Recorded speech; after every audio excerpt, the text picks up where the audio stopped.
One of the challenges of being a Vocaloid fan is that development information can be very erratic.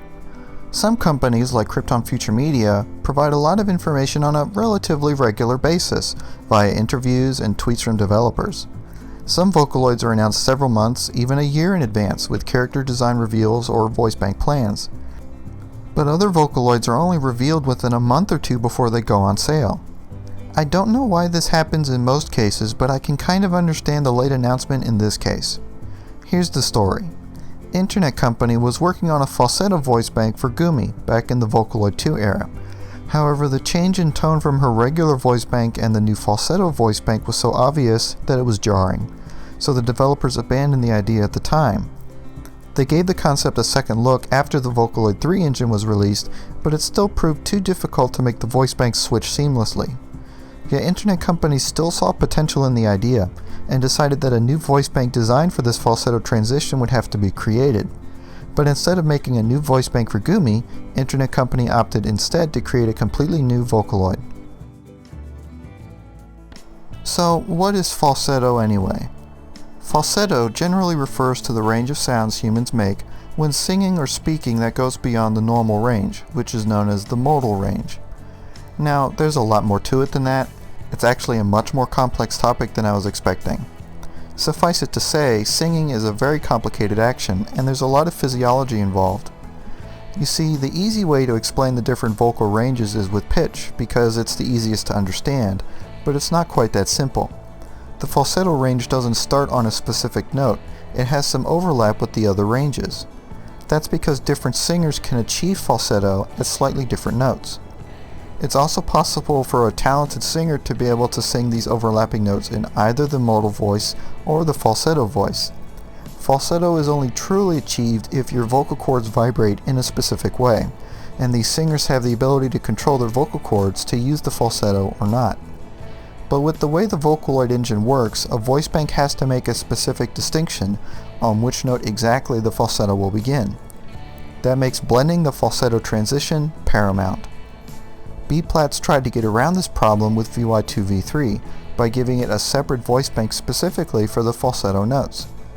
Having a separate voice bank for the falsetto notes does sound like a good idea, but the execution in VY2V3's case wasn't quite right.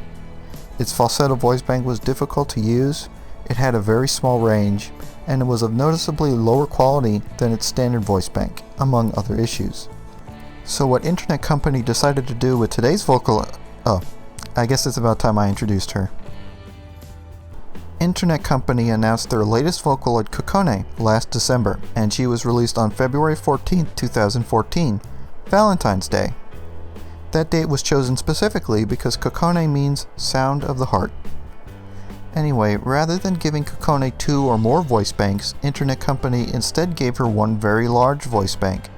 In fact, it has the largest vocal range of any voice bank yet, with her suggested range covering 3 octaves, from D2 up to D5. And it's there in that upper region that Kokone switches to her falsetto voice. The transition from her normal voice to the falsetto is much smoother than previous attempts, and her voice is high quality all the way through. Kokone wasn't designed for specific genres, and she has a wide tempo range, meaning that she is very versatile indeed. She can't reach the lowest notes of the franchise, nor the highest, but her voice bank covers a lot of ground and it can sound very different depending on how you use it. Some have said that Kokone sounds a bit like a mix of CU and Gumi, and on certain songs I can definitely hear that. But while Kokone's voice provider is currently anonymous, we do know that this is the first Vocaloid she has voiced.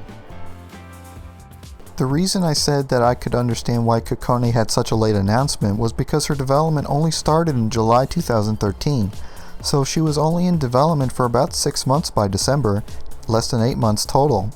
That's by no means a record. Single voice bank Japanese Vocaloids can be made pretty quickly, but Kokone seems to be very well made despite the relatively short development period.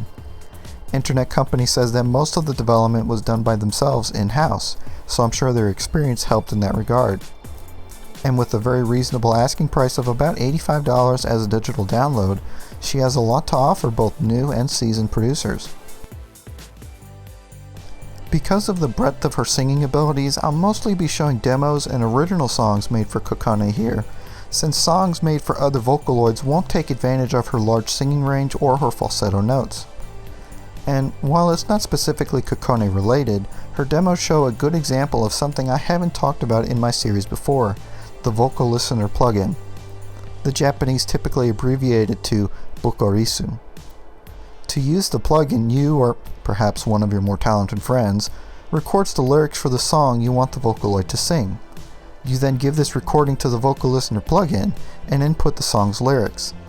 It will process the song and create the notes, pitches, and tones for the Vocaloid automatically.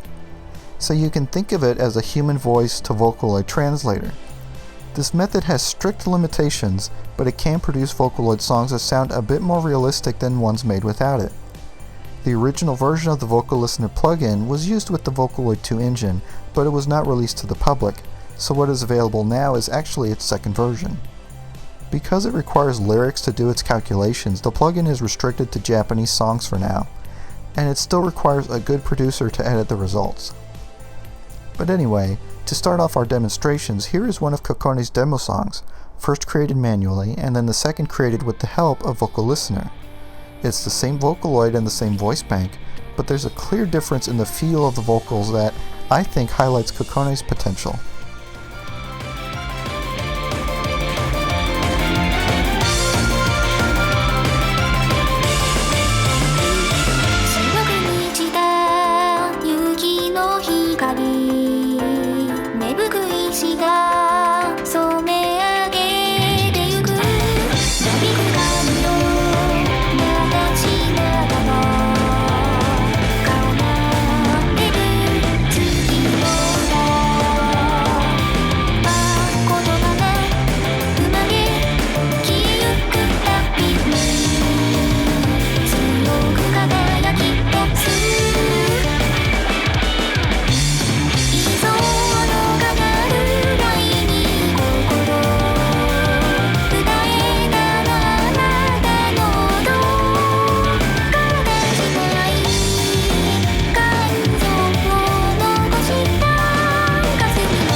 しい国で